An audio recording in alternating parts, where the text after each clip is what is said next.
Good evening and welcome to Brave Space Dialogue. My name is Sandra YG Jones. I am Director of Student Diversity and Inclusion here at Valdosta State. And Brave Space Dialogue is a program that we have to discuss important issues that are happening in our culture and on our campus, in society. And it's a way for our students to come together with informed information from an expert in whatever the area that we're talking about. And tonight, that happens to be freedom of expression. And so we have with us tonight our Chief Legal Officer, Mr. Justin Arrington, and I will give Justin an opportunity to introduce himself, and we're going to jump into a great discussion. So thank you for being with us, Justin. If you will, just introduce yourself to our viewers. Okay, thank you. Yeah, I'm Justin Arrington. I've been here at VSU now, going on since around 2016.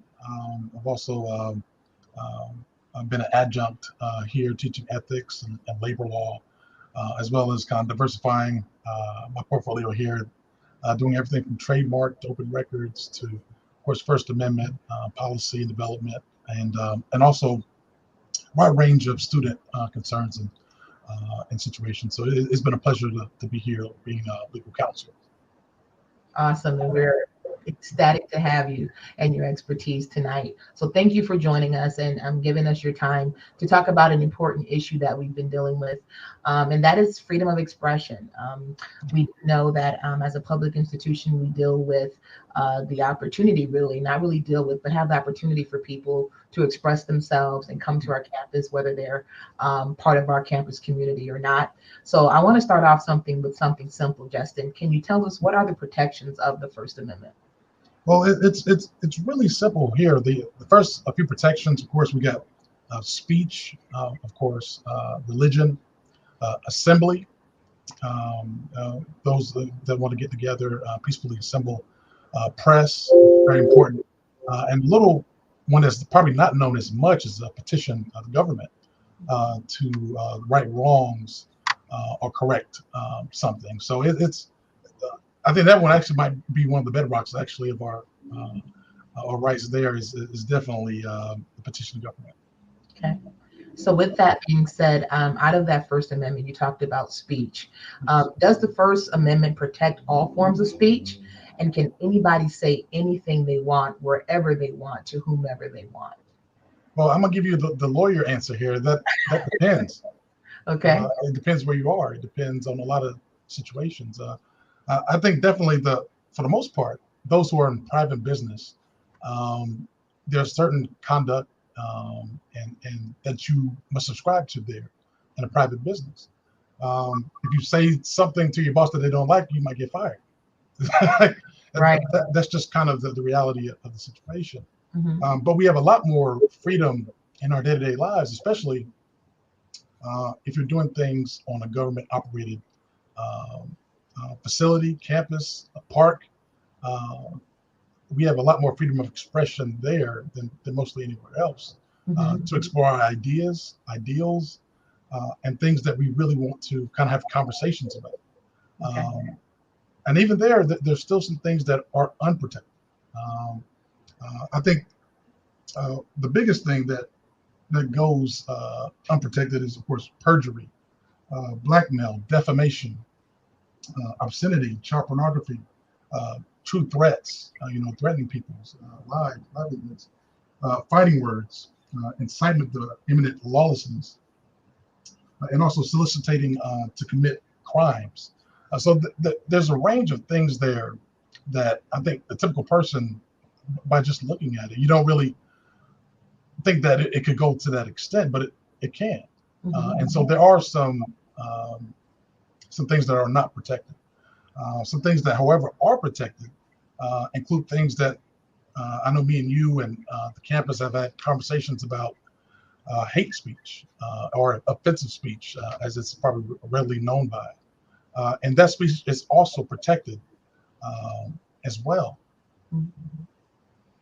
So you named a list of things that you talked about that are not protected. Can some of those things be defined subjectively, though? Or is there clear-cut definitions to what those are? And before you answer that, let me say this to our viewers: you can ask questions. Just type them in the chat, and we'll make sure that you're answered, that your questions are heard. So you can still have your voice in this session. I know most of you who have come to Brave Spaces know it's kind of a dialogue, but you can still do that by asking your questions in the chat. So Justin, go ahead. Oh yeah, absolutely. When it comes to things like incitement to violence, right? We're dealing with things directed to inciting imminent lawless action and is likely to produce such action that would lead directly to violence. And what that does is it suggests that another person to hurt someone, another person as well. Mm-hmm. This is such an interesting thing because it's specific, almost like a roadmap to violence, and it's a duality, I guess, in some respects. It actually there was a case called the Brendenberg Case that a KKK leader was having a speech, and he was saying some negative things generally about African Americans, about Jews, and so the man was locked up and fined for his speech at the time. Once it made its way up to the Supreme Court, however, it was determined that his speech did not create a specific roadmap to violence to any specific person. Mm-hmm.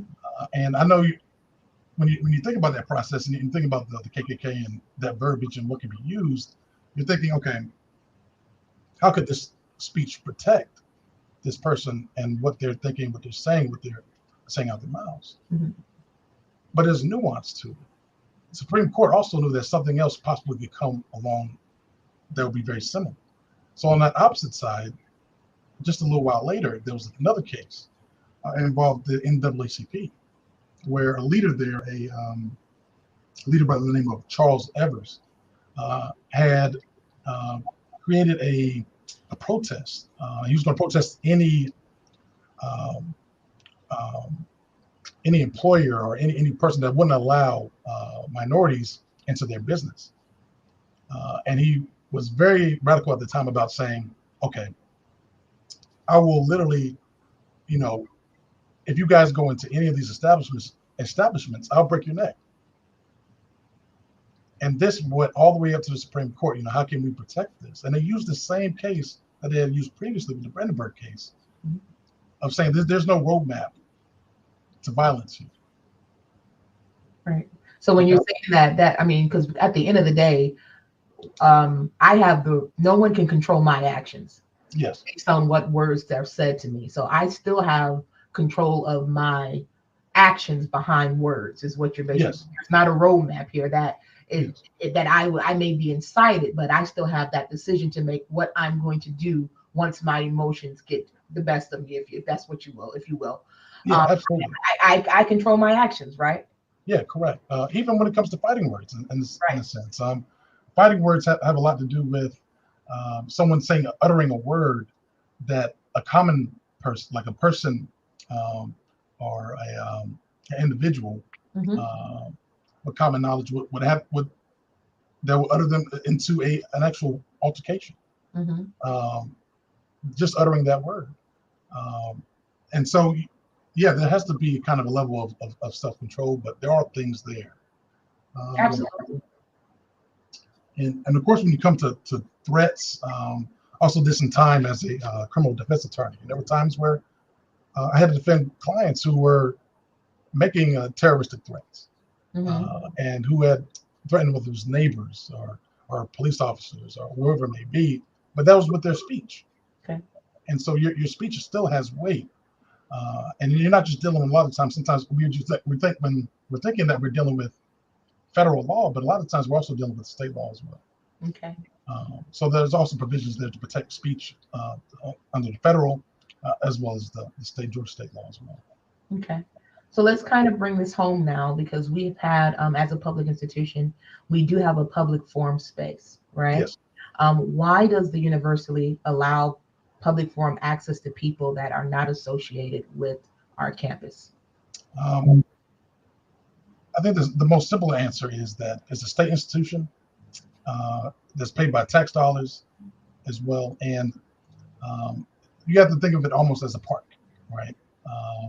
We have to have a space that people can express ideas and have that open to the campus. So it's not closing it off to students, faculty, or staff, or anyone else. But we have to also have that for those who are not associated with our campus. Mm-hmm. And of course, we've created policies that enacted that we can contain the time, place, and manner of that speech. So we can designate these areas that where this speech has to be highly trafficked, but can't constrict with our day-to-day operations of the university. Okay. And in doing that, it creates, I believe, a very good dialogue for students to have, and not just with those who are having the speech, but between students themselves mm-hmm. about, is this something they believe in? Is this something that's nuanced that they can talk about later on discussion in class? And it's also, a learning experience for our students. It's something that I think that some students can view as a negative. But I think it's an extreme positive because you get to bring ideas from those who are outside of the campus. And these can be folks that they interact with on a day-to-day basis, that they can have a little bit more understanding of their perception or their position on certain issues. So I think another important idea there is I may not agree with someone's opinion. So one of the things that we've been kind of getting through where students are like, well, why can't we just start a petition to stop this, right? Yes. And my thing is, well, you can, anytime you start to restrict something, it has a boomerang effect, yeah. Right? It becomes the slippery slope, if you will, that although if you're restricting what you don't like, it can also backfire to restrict something that you do like. Put you in a posture where you now become restricted. Can you speak a little bit to that? Because I think students are seeing it almost in a space of, look, this is my home. I'm paying tuition to be here. Why is this allowable? And let's stop it. What can we do to stop it? So that's why this was such an important conversation to me, to let them understand why. And that is not just because someone is allowed on campus does not necessarily mean that it is the views of the university. Absolutely. And it's never the views of the university to make these statements. These are individuals, whether they're students, whether they're those who are outside of the campus. Mm-hmm. I think there's a great quote from Justice Kennedy around this, who said that a law that can be directed against speech found offensive to some portion of the public can be turned against the minority and dismissed, dismissing views to the detriment of all. And what that's saying is, even though on one hand, if you're thinking that just because you're disagreeing with a certain view or a certain level of speech, if it's turned around on its head and someone's disagreeing with your speech, it's going to be a problem, and you're not going to be able to communicate. You're not going to be able to have those same rights, and you're going to be constricted. You're going to be on the other end of that stick. Mm-hmm. And that's supposed to be the saving grace of the First Amendment of speech, of why we have it, of what makes this, what differentiates us from a lot of countries out there, mm-hmm. And allows us to have free reign to not only, of course, talk religion, to talk politics, to talk human anatomy, to talk all sorts of concerns that we have as human beings, and it's protected. And I think sometimes we don't value it as much as we should, but I'm telling you, there's so many people out there in the world who don't have these same freedoms. Mm-hmm. So you, with that being said, I will say that questions, if you guys have questions or comments, please feel free to drop them in our comment section, in our chat section. You brought up religion. So what we've been experiencing here recently could be deemed religious proselyting. Yes. So why does the separation of church and state prohibit this type of speech? Yeah, and in a sense, when you're dealing with religion and the separation of church and state, more so you're dealing with the state making religious laws, right? That's the separation that we're talking about. More so when we talk about freedom of speech and we talk about freedom of religion, we talk about that freedom to express that religion and the practice in the way that we deem acceptable.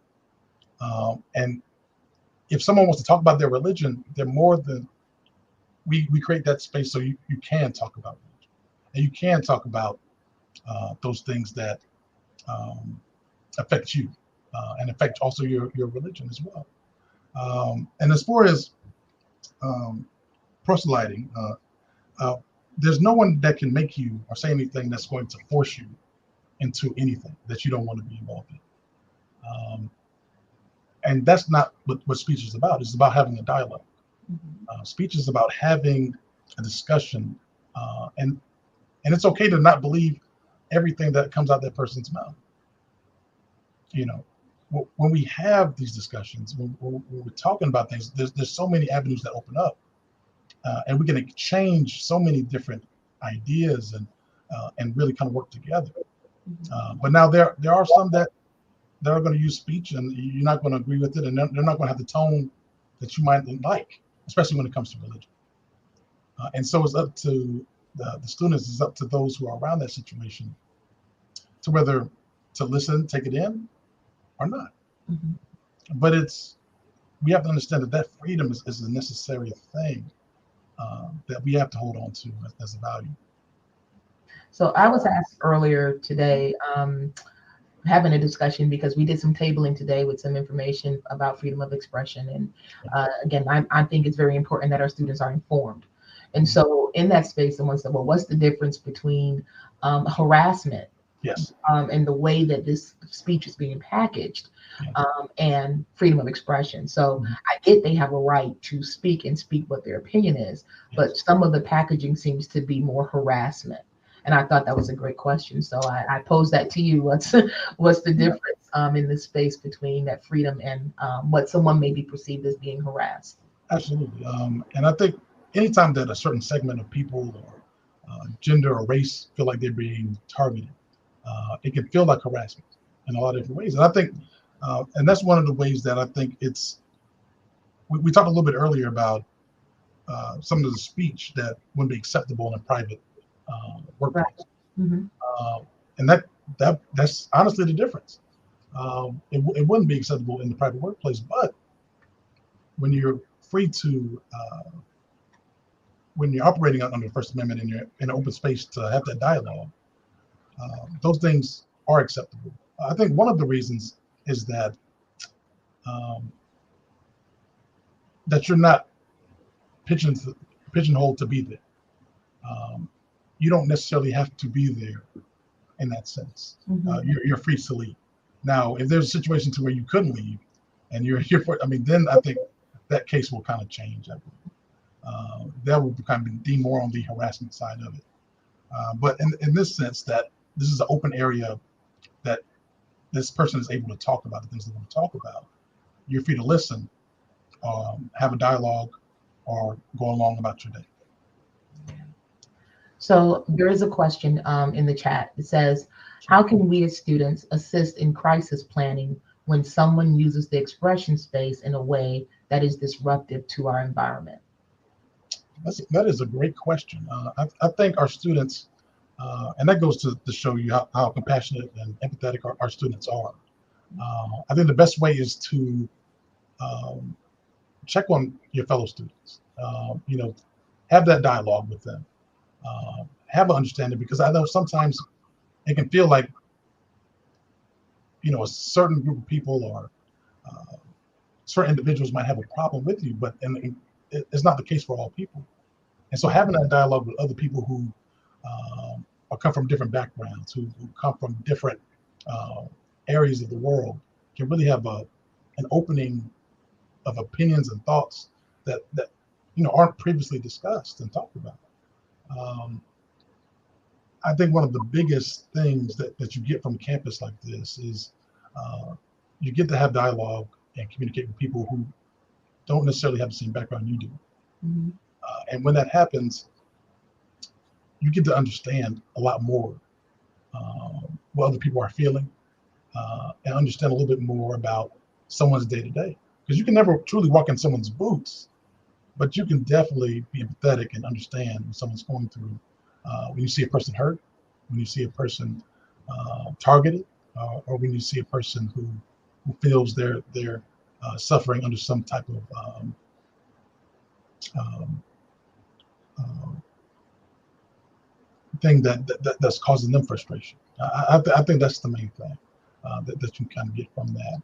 And being there for that student, having a dialogue, having an understanding of, okay, how can I help assist that student? And that goes for any situation. And also, if you see that student that is struggling in some ways, talking and being there for that student, I think is one of the best ways to do that. Yeah, one of the things that I can say in these situations is that we've seen our students become allies to one Yeah. another. And again, it's definitely a diverse group of students there, but I see them allying for one another and being there in ways that I don't think we've seen in a while. And Yes. again, COVID really kept this type of thing away from our campus for a couple of years. And it's not something that I think the university is unaccustomed to, right? It's just Mhm. that the student body has shifted over the last 2 years, Yeah. and they're not because they've not been here. So it's been really, really good to see the students rally behind one another and support different groups that they may not even be a part of, but just really have a firm compassion as well as this kind of sense of this is not right or what is being said is objectable, and they just Yeah. are in the space of no, I'm not going to let y'all do that. Yeah. So that back and forth, or that how do we say that exchange of ideas and just saying no, and sometimes it can get a little loud, right? But Yeah. It can. ultimately we are defending one another, if you will, Yeah. Absolutely. and Absolutely. that speech is protected as well. Yeah. It absolutely is. Absolutely is. And it just goes to show, there's so many ways to kind of view it, but kind of once you get a better understanding of speech and how you can use it, it becomes a very powerful tool. Hmm. We have another question, Justin. It says, with the conversation happening in the legislature about freedom of expression on college campuses, do you think we'll see any changes in the law soon? That is a very, very good question. I appreciate Jennifer for asking that. That is very possible, uh, absolutely possible. We monitor those things very closely when they come through state legislation and those things that are being talked about.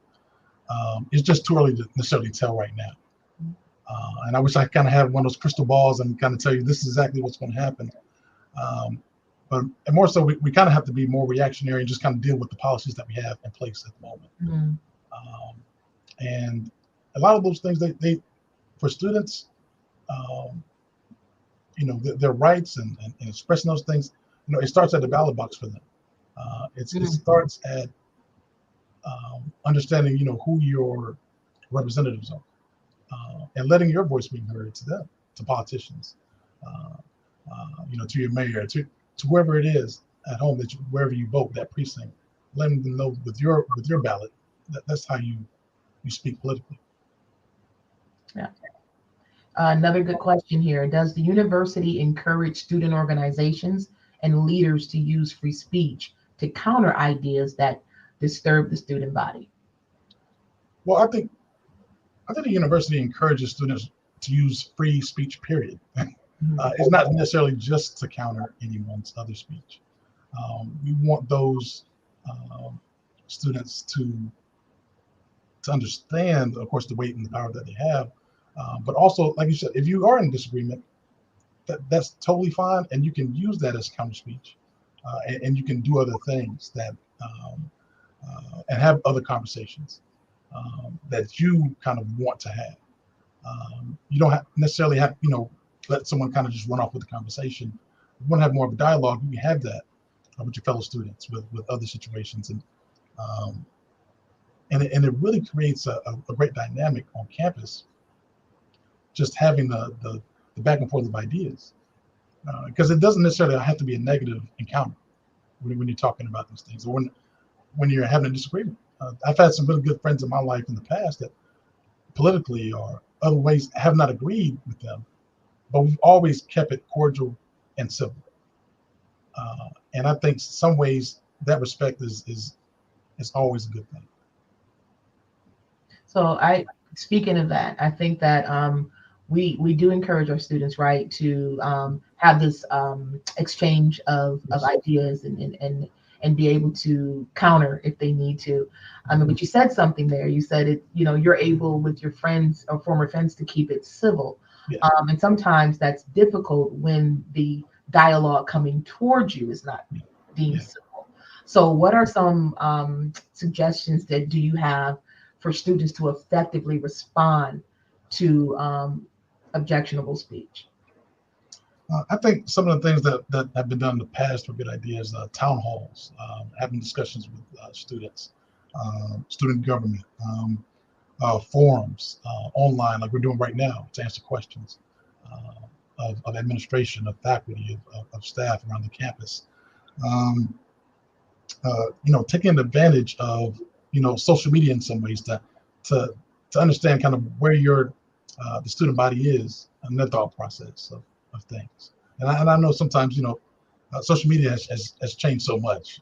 Sometimes it might be through a TikTok dance or something, but there are ways that students can embark on this journey and talk about very serious issues, uh, and of course, and do it civilly too at the same time. Um, I think um, even in drafting the Constitution, the founders had fought hard for different things to be put in or taken out. But at the end of the day, they wanted to make sure that they were on one accord when they're working on something. Mhm. And I think anytime that you're having a dialogue or having something that you want to kind of get on one page with the students on, it's good to let everyone be heard, and sometimes and also listen, because as well as free speech is guaranteed to us, I think listening here isn't. I think they left that out. Yeah. So you again in that space, there is another question, but I want to ask this as staff and faculty members who come out to help obviously support students. Yes. Say here we're standing with you because I know this idea. I think some students think that we're there to protect the people who are talking, and that's not the case at Yes. all. We're really there to support students and say here we're standing here with you. But what things, especially for staff, when we're out there and we're seeing it kind of escalating, right? Um, we don't want to put ourselves in harm's way, but at the same time, you're trying to make sure the students don't do anything that will cause their behavior to be penalized. I mean, what can you say to faculty and staff so that we are aware of what our, I guess, responsibility is in that space, and what can we do when we're out there trying to support students? Yeah, and you guys do a remarkable job. I've been able to take a step and see the job that you guys have been doing recently. It just has been remarkable to see that. I think as a university, as a uh, just as a body of this university, that we can do better. Of course, I think of training and incorporating that more so when we have events like this, and we have speech that isn't always going to be the thing that a lot of students want to hear, and understanding those situations. And how do we communicate with students? How do we communicate with those who are also who could be enraged in the sense of the speaker could be in a raised position as well? Mhm. And how do we kind of temper things down to where there can be dialogue? And I think offering more trainings in that regard, I think will go a long way. And I would love to be a part of that to help with the staff and the university in any way that I can. Absolutely. So one of the things that I know that comes up is that standing in between the students and the speakers. Is that something that we should not be doing? Help us in that area. Yeah, yeah, absolutely. I think it's a matter of safety. We want to make sure that our employees are safe and don't feel threatened in any way. And if they are, they should alert UPD to step in at that point. Okay. Um, I have another question here. Will our behavior conduct be penalized if we do decide to counter the ideals that disturb the student body? I think it depends how that happens. Of course, we want our students to use their voice, to speak out, to use free speech and manner. Of course, if there's an area that they reserve it, if it's a place that that's what they do, and they abide by those policies. Um, and we don't want physical harm. We don't want it to leave the realm of free speech to go into another realm, which could be assault or battery. Those are things that we don't want for our students, not just because of uh, the chaos that ensues, but also the legal ramifications that could ensue as well. Those are things that could follow you when you're trying to get a job when you leave the university. We're not just trying to protect the speakers here. We want to protect our students to make sure that you guys are in a safe space as well. Okay. How does freedom of speech apply in the classroom and disagreements with professors or policies and academic programs? Well, that's a great question. We deal with academic freedom all the time, and free expression. It's one of those things that hopefully you're not talking about politics in algebra. That's usually the line. It should be associated with some form of what the academic purpose is of that class. Um, and if it does associate with that, then that's great. Then you guys can have an amazing discussion about how this is going to impact students and the community. I think that goes a long way in having those discussions. And I took part in those when I was a college student. I was a political science major. And so, we had a lot of discussions about during that time about politics and how we could kind of move that conversation forward. And it takes a lot sometimes. And it takes disagreements. We had disagreements a lot of the time. But at the end of it, we walked out from the classroom and from the professor, and we were able to communicate and move on from there. All right. So if there's just one thing that we can kind of conclude in all of this, or one summary of expectations, I would say, or responsibility, because I think that sometimes in these situations, our students don't understand what their rights are, right? They don't understand, first of all, why it's happening. And I think we've done a great job at explaining that tonight. But at the same time, so then at that point, now that I've been, I don't know if they feel if it's offended, if whatever that is, because we don't all agree. Even for, as staff, we're not sitting there agreeing with the speech. It's just that, we want to make sure, and I can only speak for myself. It is important to me that the students that I see around, who I know who've overcome great struggles sometimes, and they're in a good place academically, they're in the right place to change their life. I don't ever want them to do something in a moment that may have caused their emotions to get excited, right? To then do something that will, like you said, cause them to harm their future. So what can we say to these students when this is happening? Because one of the things that I find myself not saying, and I know it's important, I would tell them sometimes you do have to distance yourself, but I do also understand the voice of the oppressed, the voice of the marginalized that says, no, this is not right. Someone has to speak up, right? That idea that if I don't speak up, anything can happen. That's how you kind of have this slippery slide into fascism, right? This idea that nobody's saying anything, and this objectionable behavior or conduct or speech is happening. So, I understand those who don't want to walk away, but how do they at least let their voices be heard in a way that they can still walk away from the situation and not be in a space where they're being penalized through conduct? Yeah. And that's a very good way of putting it in question. I think the best way is, and whether that be through a student organization or whether that be by just the students organizing students to get together, is have those conversations, reserve those spaces, and sometimes that doesn't just because a speaker comes on one day doesn't mean that conversation ends when the speaker leaves. Right. You have every other day after that and so on to have those same conversations and to make sure that your voice is heard. There is no last word when it comes to the First Amendment. There's just speech. Right? There's just there are these debates that are going to continue to go on, and you may not ever pull people directly on your side, but you can at least get them to understand. And so the main thing of it, and I think the main thrust of the First Amendment is that I'm expressing my ideals and what I believe, but you don't have to believe that too. So we all have our part to play, and we all have our piece in this. But no one is controlling the other. Yeah. Well, Justin, I think that was our last question. I appreciate your time today.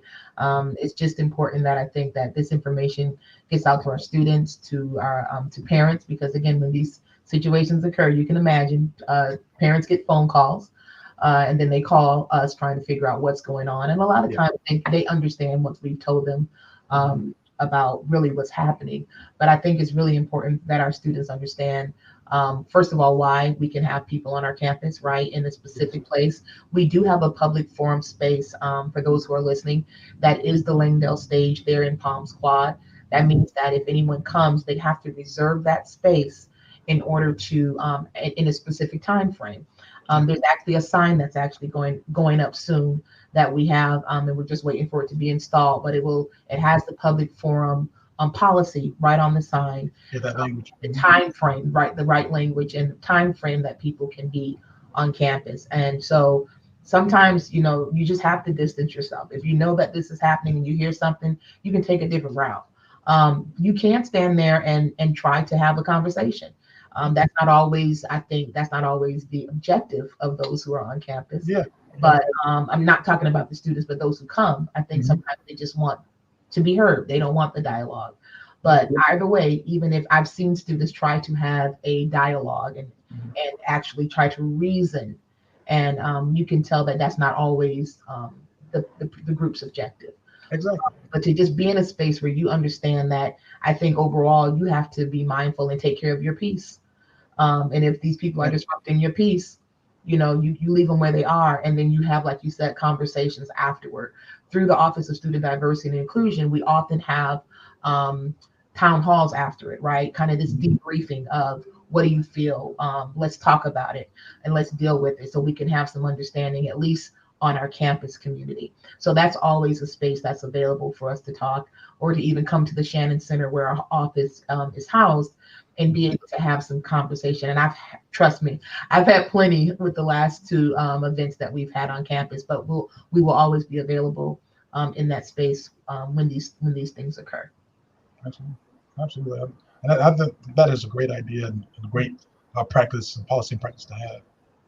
Absolutely. So we will be talking to you more. We do have a group of staff who've come together to kind of be this team of people. And I think the training is very important. Please, staff and faculty members, we're not asking you to put yourself at risk in these spaces. No. And we just want to be out there to help our students understand. Again, this is not something that is it's not uncommon for our campus. It's just the last 2 years, I think the pandemic has kept people away. Yeah, and absolutely. We're back in the heat of it, or as they say, back into the thick of it. And now students are adjusting, because again, this doesn't happen in high schools. It doesn't happen all the time. We see this kind of activities generally like on street corners, right? And you can just pass somebody by. But when they're right in the heat of campus and they come during those major hours, from 11 to 2, that's a real trafficky area, right? Because of lunch times. But be mindful that you have power in this space. You have power in your speech, and you have power really if you need to just leave the area, so that it's not something that will cause you grief, and then follow up and see how we can you can have an opportunity to counter. And I think those are things that we need to be mindful in how we're going to enact those in our own lives as individuals. And if you want to do it as a student org, if there's not a student org that's around that deals with that type of thing, then start one, right? Start a student org about this exchange of ideas or marketplace of ideas. And the First Amendment doesn't end on this campus either. It goes, off campus, any public place and forum that is happening. A lot of times I think when our students leave this campus, especially like during summertime with these internships, they might see protests on the streets, and they see those things, and that's the reality. And people who are practicing their First Amendment rights, and disagreeing, whether that be the government or a private agency or wherever it is on a public street, they have those rights to do those things. Yeah, absolutely. Again, thank you, Justin. We appreciate it. Thank those of you who came today to listen to our Brave Space. Again, this is a new format for us. We've not done this before in this format, but we appreciate you logging in and listening to us tonight and for your questions. Thank you, Robin Despain and Abby. Thank you so much for helping us with the technology, and Ryan Hogan for helping us with the technology on tonight. And we thank you for joining us. And we hope that we've given you some information that you can use as we continue to have guests come on our campus in this public forum and freedom of expression, and then that you use it yourself so that you can also understand the rights that you have in this freedom of expression, and how you can help in this change of ideas and help others to understand why this happens, especially for the public forum space. So good night, and we thank you again for joining us. Thanks, Justin. All right, thank you so much.